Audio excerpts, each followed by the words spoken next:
Wisconsin's NIL is a problem for the Badgers, and if they don't fix it soon, they're going to be stuck as a 6-6 football program. Locked On presents The Portal, the daily podcast covering college football recruiting and everything NIL. Part of the Locked On Podcast Network. Your team every day. Yes, welcome back into The Portal. I am your host, Brian Smith, longtime college football recruiting analyst and writer. Thank you for making The Portal your first listen each and every day. Truly appreciate you stopping in and talk some recruiting, transfer portal, NIL, and everything else that helps build rosters. Today's show is brought to you by Gametime. Download the Gametime app, create an account, and use code LOCKEDONCollege for $20 off your first purchase. Today's show, it's about the Badgers, and I'm just going to say it right here now. Unless their NIL changes, how the administration does it, Wisconsin's not going to be competitive enough in the newly formed Big Ten to be a better than, at least consistently, 6-6 football program. And to help me discuss that is Ryan Harings of Locked On Badgers. Ryan, I'm usually on your show, but now that I've started the portal, I get to talk bad about your Badgers right here on this show too. I mean, when are you guys going to get some players outside? Like I did like Nicolas Clayton. They got to move there. When are you guys going to start paying some guys, man, and getting this top talent? What's going on in the Badger State? Yeah, first of all, I love the look of the show. I'm stoked to be here, stoked to see you fire it up. I want to start kind of big picture and throw this back to you. I feel like NIL has been a bit of an issue for Wisconsin. I have had some recent talks with people who have reassured me that they know how serious this is. I do think there is commitment there to get better. I do think there's commitment there to raise the bar and the floor, maybe both, right? But I want to ask you this. It almost feels like the more things change, the more they've stayed the same. If you go back to when Brett Bielema was at Wisconsin, one of the reasons he left for Arkansas is he publicly said, I can't get enough money to pay for assistants. One of the reasons Wisconsin traditionally struggled recruiting outside of the state of Wisconsin at times was because their facilities, while not terrible, were never at the caliber of even a Michigan State or certainly not of a Nebraska, right? So it kind of feels like this is NIL has framed it differently, but it's a bit of an extension of a problem that Wisconsin's had for a long time as being a program that's been a little more, I mean, on the positive side, you could say fiscally responsible. I think a pundit would say maybe a little cheap. And I don't think it's really changed that much. It's just NIL has put a different magnifying glass on it. Yeah, because just to put it in perspective, I'm not talking about a Wisconsin prospect here, but I know of one kid in the 26 cycle that already has $1 million offer. It's not a quarterback. Wisconsin's not sniffing that range unless you're going to tell me otherwise. Mr. Harings, is that something Wisconsin would laugh at as an administrator? Where do you think, to get a top 10 player, would they laugh at something like that, or what's the deal? Yeah, they're just not going to be in that pond. I mean, I wish they would be. I don't know. They're not going to be in that pond. They would laugh at that. I think you would probably struggle to make that commitment at times for a quarterback at Wisconsin for that type of price range. Now, I would say this, if the right guy came along, Wisconsin, I firmly believe, would go to that price point for a quarterback. But even that, it would feel like you would be moving some mountains, I think. So you like the Badgers making it to the Cheez-It Bowl, and there would be a great tie-in. Listen, let's be honest. A Cheez-It Bowl for Wisconsin would be an excellent marketing opportunity on both ends of the spectrum. It'd be a great tie-in. If that's the positive out of this, Ryan, we are not headed in the right direction as the Badgers are trying to figure out this NIL. Let me put it in another perspective.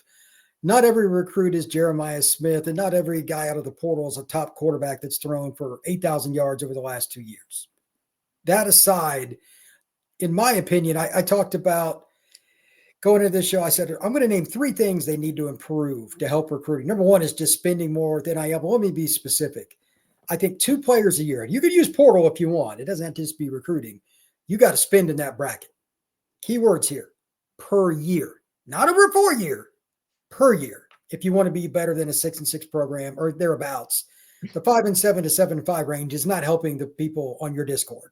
I go in there, and if I need to have my mood go down, I go into your Discord because they're just mad about how the Badgers can't get over the top. But at the same time, there are other things too. Number one, the staff, I mean, if you really look at it, do they have a guy, in your opinion, that if it's really close with a kid, that is just a dynamite recruiter? Not good, dynamite. Yeah, It's so funny. Can I just really quickly tell you how funny it is that you're asking me this today? Go right ahead. I don't know what's going on, but go So ahead. yesterday, the Badgers lost what would probably be considered their most dynamic recruiter in the recruiting department to Oh, USC. dear God. So Max Steinecker, who has been tremendous, like when I talk to recruits, players. Now they've got two guys. They've got Max Steinecker in the recruiting department. They got two excellent guys. Had two. Max Steinecker, Pat Lambert. Max Steinecker just went to USC. They rated us. They got him yesterday. So that just happened. On the recruiting staff, in terms of coaches, AJ Blazik, the offensive line coach, does really, really well. I would say if you're in battling for an offensive lineman, the Badgers 2 straight years have done really, really good there. Blazik is a guy you'd point to and say, they had 2 4-star interior guards this year: Hardy Watts, Logan Powell, big time talents. Kevin Haywood last year was a really, really elite type left tackle out of Wisconsin. I think offensive line coach is there, but again, they just took a big hit in the recruiting department, losing Max Steinecker. USC went out and they've heard all the same things we know internally, that Max is really, really good at his job. And if you're a recruiting guy, you can go recruit at USC now. And I love Wisconsin. I mean, I bleed Wisconsin, but recruiting at USC is different in that area. So yeah, that's a big blow for Wisconsin. They're going to have to replace him before they even get started doing anything else. Well, they need to do that immediately. Obviously, that's an important part of the game. Your back office and your coaches got to be aligned, and it's a 365-day process. The third thing that I think Wisconsin really has to improve, freshmen have to make an impact in a stylistic way. It's one thing to be productive, but the flashy spots, defensive end, receiver, running back, guys that ESPN, Fox, NBC, ABC, and your local affiliate, I don't care if it's NPR you're listening to in Wisconsin, it's always a very plotting style offense, especially. It needs to be more centric and more fun. Now, they did, to be honest, Fickle put in an offense that didn't work right away. They really tried to go with it. I don't want to say run and shootish, but it was a pretty pass-happy offense. They had to dial it in because they didn't have the skill players for it. That's okay once they get a few more guys, but you can still throw it around in different ways, even out of the I formation. It's got to be more exciting. Do you think with the new coordinator and the new players they brought in, is Wisconsin going to be better at being more fun to watch offensively specifically? And defensively, there's a few things too, but it starts with the O. Yeah, it's a great question. I really believe this has been a tremendous offseason, shifting from Phil Longo to Jeff Grimes at offensive coordinator. Talking to a couple people around the program, nobody said anything bad about Longo. Personally, like, great guy. He's obviously has a track record, but this didn't fit. It just doesn't fit. Grimes is more of a guy who wants to take what you're talking about, right? You have to open it up more. You have to be a little more dynamic, but also this is Wisconsin. We're going to run the ball. This is Wisconsin. We're going to have offensive linemen. We're going to have dynamic running backs. We're going to be better in that sense. So I really think the offense is going to be better next year. It's also because you're going to have a better quarterback. Billy Edwards Jr. is not elite. He's not a star. He doesn't put you in the Big Ten championship game, but he is better than Braden Locke, right? So you go from bad to mediocre, bad to average at quarterback with a better offensive coordinator. And those 2 4-star running backs they had last year with Darian Dupree, Dylan Jones, I do think the offense is better. It's more exciting next year, and it's just more functional. This was a bad offense. They scored 10 points in a loss to Iowa. They struggled all year. The 17th best passer rating in the Big Ten. There's only 18 teams, right? Like, that doesn't work. I am pretty confident it's better next year. Well, that's going to help them. And when we come back, I want to kind of give your overall view on some recruits and why the Badger fans have something to look forward to in 2025. That's next here on The Portal.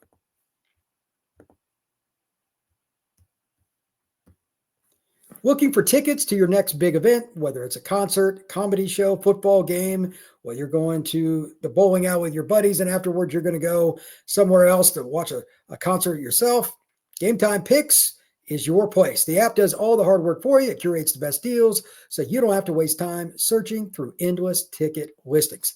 Using Gametime Picks is something that's easy. I've been doing it for a while now, and you should too. It gives you opportunities to look at things faster because instead of just a whole bunch of ticket prices on the app, it gets down to the nitty-gritty and shows you the best deals right there in front of you. And it also has something that I like the best about the Gametime app, and that is the seat view. When you click on it, you can look at your seat, look at the pitcher's mound, look at the stage. You can see the venue from abroad from your seat so you know exactly what you're getting. Ready to make your event even better? Download the Gametime app, create an account, and use code LOCKEDONCollege for $20 off your first purchase. Terms apply. Again, that's LOCKEDONCollege for $20 off.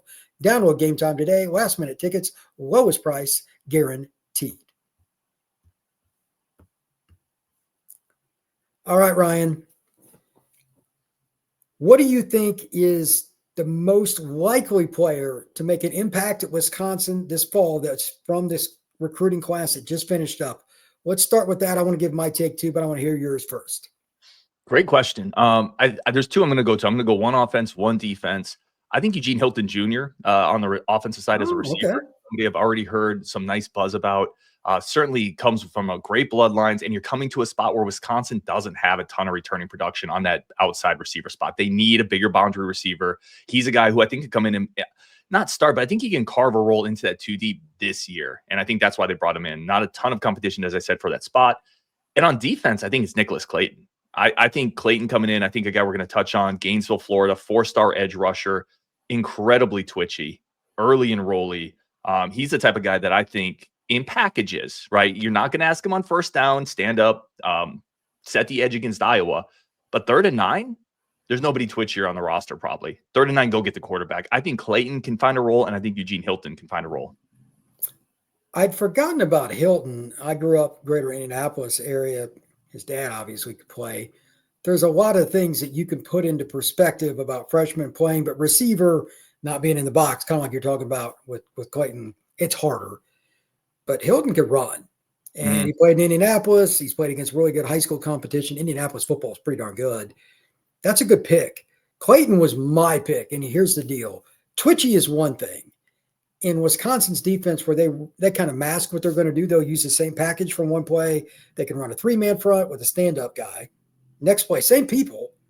Could be basically the same down and distance, and they're at a 4-man front, and he's got his hand in there. He might drop to the foot. You don't know what he's going to do, which makes it better for him because they can't just, okay, we got the freshman here, we're going to kill him. He may be moving around doing different things. So I think Clayton is a guy that he played in Florida, played in Gainesville, played against good comp. That's a kid that's got a chance to make a dent. I'm not saying he's going to start like you did, 1st and 10 in the Big Ten Conference. It's not a good idea. No offense to anybody out there, but it's not a good idea. The most important thing they can do with him, keep him at 250 snaps, maybe 300 if you count. I'm sure he'll play special teams, but he'll be a starter as a sophomore. That's my projection. And I'm just going to throw this out there. And if Badger fans want to throw things at me, that's fine. You better pay him after this year. He won't be on their roster. I bet you money people are going to come out. This is the new game. The local school didn't take him. If the Gators see that he's really good, you don't think he could end up at UF if they offer? I mean, like that. This is the new game. I'm just throwing it out there, so don't get too attached to him up there in Badgerland. Well, it's funny because again, you're talking to Badger fans who are just sifting through the fallout of Xavier Lucas, a guy who exact same thing. Wisconsin won a big recruiting battle there. We're not going to relitigate all the news and what happened on each side, but Miami finished 2nd. Miami really wanted him, came to Wisconsin, and a year later, he's at Miami. I think we've seen this enough now where Badger fans do kind of realize this is the game. And I think it's hurt.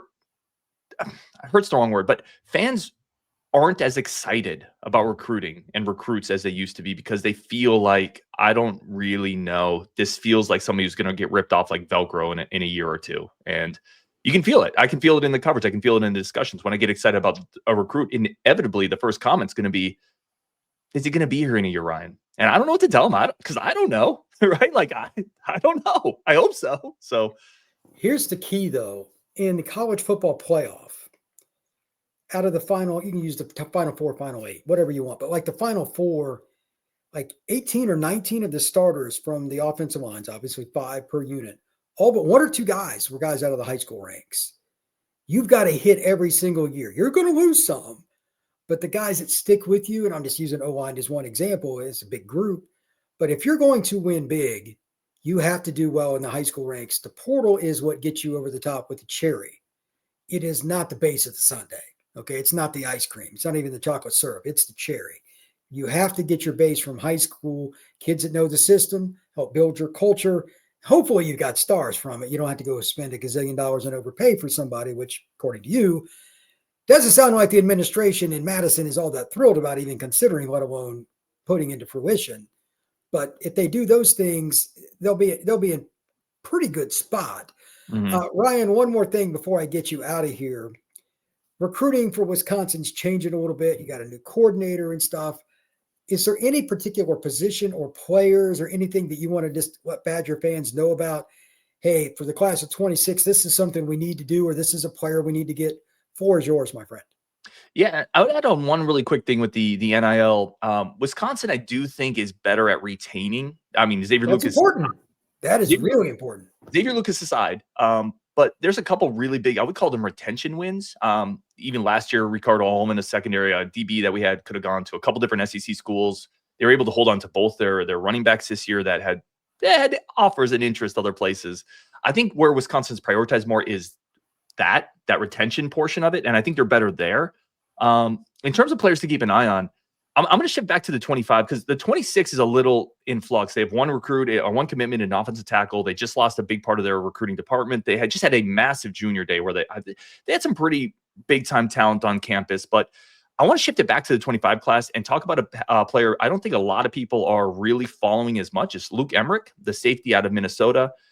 We talk about all the time, Brian. We've been talking for over a year on this show, on my show, or the same thing, speed, athleticism, got to get better in space, got to get more athletes. Emmerich is a 10-6 guy. He ran a 10-6 as a safety, really versatile, comes up and hits. His recruitment probably would have blown up a little bit more, except he hurt his knee. Wisconsin State on him. He's back fully healthy. The track times are back. He's a 10-6, 10-7 guy on the back end of a defense that, quite frankly, Wisconsin has needed that. I'm really excited to see where he goes. I know the staff absolutely loves him. He's a football junkie. He comes up and hits people with that type of speed. That's a guy you're looking for, somebody to inject some athleticism in the back seven. And a secondary that lost a lot in the portal this year. He's a guy that could potentially play early too if he pops. So I would say keep an eye on Luke Emmerich as a player that could drastically exceed recruiting expectations with his tools.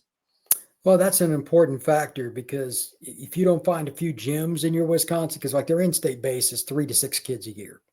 That would be my generic guess. There might be a couple of years they get a few more than that, but you got to go to Minnesota, Nebraska, Iowa, and Illinois is just a starting point, maybe a little Indiana, Michigan, and then you're all over the country. So if you miss on those kids, you're in trouble. Anything else like with the 25 class though? Did they have any misses positionally that they're really going to have to make up for in 26, or is it just going to be a balanced class they're looking for? I think receiver. You just can't get one receiver if you're Wisconsin, in my opinion. I've talked about that. I like the 25 class overall, but you just got to get more there. And I think in 26, you have to hit receiver out of the park because in back-to-back classes, Wisconsin has landed one scholarship receiver. That's 2 over 2 years. That's terrible. And it's just not good enough. And I've talked about it. I feel like maybe you don't get your plan A guys, so go find a plan B guy with some tools and see if you can develop them. So I think 26, big class for receivers, because while I really like Eugene Hilton Jr., I think we both agree that's a nice pickup for Wisconsin. 100%. You gotta get more than one, Brian. You gotta get more than one. So I think 26, big emphasis on obviously quarterback every year, but receiver, big emphasis on receiver in 26. That's kind of what I would think. 4 is the minimum there, because if you don't get 4, I mean, we just talked about the portal. They don't want to spend the like. You're not going to have enough receivers if you have any run on injuries. You're going to be in 12 and 13 personnel. That ain't going to sell recruiting. I can assure you that. So he is Ryan Harings of Locked On Badgers. Tell everybody where you can find your work. Yeah, just on Twitter at Ryan and Bucky, or obviously Locked On Badgers YouTube. Always over there talking Badgers, hoops, football, recruiting. Occasionally this dude over here stops by and tells us how realistic or unrealistic we are being at the moment, which we always appreciate. So all those spots, really do appreciate everybody tuning in. And thanks for having me on this one too, Brian. Excited to see you get going. I appreciate it. Yeah, you can find the portal all the same places. You can find Locked On Badgers, YouTube, Apple, Spotify, Amazon Music, wherever you get your pods. Like, subscribe, and share this podcast. We will see you again soon on the portal.